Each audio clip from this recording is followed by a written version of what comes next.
நேரம் காலை 6 மணி. மலைகளுக்கு மேல் பகுதியில் பொங்கல் நுரையை போல மேகக்கூட்டங்கள் பொங்க அவ்வளவு நேரம் ஒளிந்து கொண்டிருந்த கதிரவன் சட்டென எட்டி பார்க்கிறது. கருமை நிறத்தில் காட்சியளித்த மேகங்கள் இளஞ்சிவப்பு நிறத்தில் வர்ணம் பூசியது போல திடீரென நிறம் மாறுகின்றன. நீங்கள் பார்த்து கொண்டிருப்பது விண்ணுலகம் அல்ல, நமது மண்ணுலகம்தான். எங்கு என்று கேட்கிறீர்களா? நமது மலைகளின் இளவரசி கொடைக்கானலில் தான். மழைக்காலம் முடிவடைந்து குளிர்காலம் துவங்கினாலே புத்தாடை உடுத்தி தன் அழகுக்கு மேலும் அழகு சேர்க்க புது வண்ணம் தீட்டி ஜொலி ஜொலிக்கு துவங்கி விடுகிறது மலைகளின் இளவரசியான கொடைக்கானல். அதற்கு சான்றாக கொடைக்கானல் கோக்கர்ஸ் பள்ளத்தாக்கு பகுதியின் காட்சிகள் நாளுக்கு நாள் பல பல ஆச்சரியத்தை ஏற்படுத்துகிறது. இப்பகுதியில் குளிர்காலம் முதல் கோடைக்காலம் வரை சூரிய உதய நிகழ்வை கன்னியாகுமரி சன்ரைஸ் போல பிரபலப்படுத்த வேண்டும் என்று அரசுக்கு தொடர்ந்து வலியுறுத்தி வருகிறது புதிய தலைமுறை.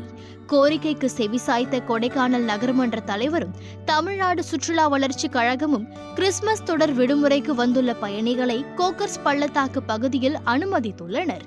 பெரும் விளம்பரம் ஏதும் இல்லாமல் அதிசயத்தக்க வான்கடல் போன்ற மேக குவியல்களுக்கு இடையே செங்கதிரவன் உதிக்கும் கொஞ்சம் காட்சிகளை கண்டு ரசித்துள்ளனர் சுற்றுலா பயணிகள். சூப்பரா இருக்குங்க, ரொம்ப பார்க்க அழகா இருக்கு. போட்டோஸ்லாம் நல்லா நிறைய எடுக்கலாம்.